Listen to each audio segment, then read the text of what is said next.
Alors l'objectif de ce bus aujourd'hui de socio-esthétique, c'était avant tout de pouvoir proposer un soin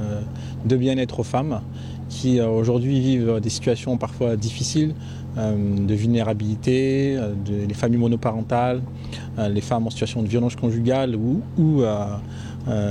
les femmes migrantes, de pouvoir faire en sorte que ces femmes puissent être chouchoutées, qu'elles puissent être écoutées, qu'elles puissent aussi être accompagnées par des socio-esthéticiennes formées par la Fondation L'Oréal qui vont porter, je dirais, des soins au plus près d'elles et puis les accompagner pour qu'à un moment donné, même quand elles vont rentrer à la maison, elles vont pouvoir, je dirais, réitérer ces gestes de l'estime de soi. Je pense que reprendre confiance en soi, c'est d'abord se reconcentrer sur soi-même. Le but, effectivement, c'est d'abord d'aller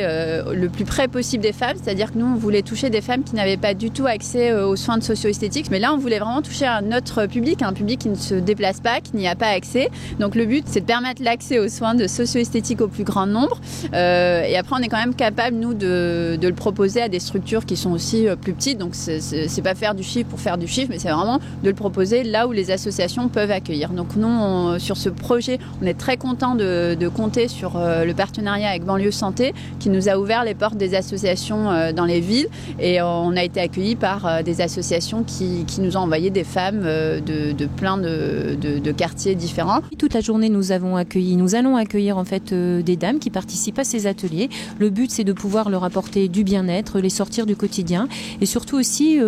pouvoir leur démontrer qu'il est important de s'occuper de soi et qu'il n'y a pas besoin d'avoir un gros budget justement pour trouver le moyen. On peut fabriquer par exemple des gommages, des masques, avec même des produits qu'on trouve dans sa cuisine. Donc voilà, c'est vraiment le message qu'on a envie de faire passer, de la bienveillance, de la douceur, parce que quand on s'occupe de soi, le quotidien est quand même beaucoup plus facile malgré les difficultés et sociales et difficultés physiques. Et après l'atelier, c'est vrai qu'elles nous font partager le fait qu'elles ont passé un moment de détente, de bien-être, où elles se sentent plus en confiance, plus jolies. Et ça, c'est important justement de se sentir plus jolie quand on se regarde dans le miroir.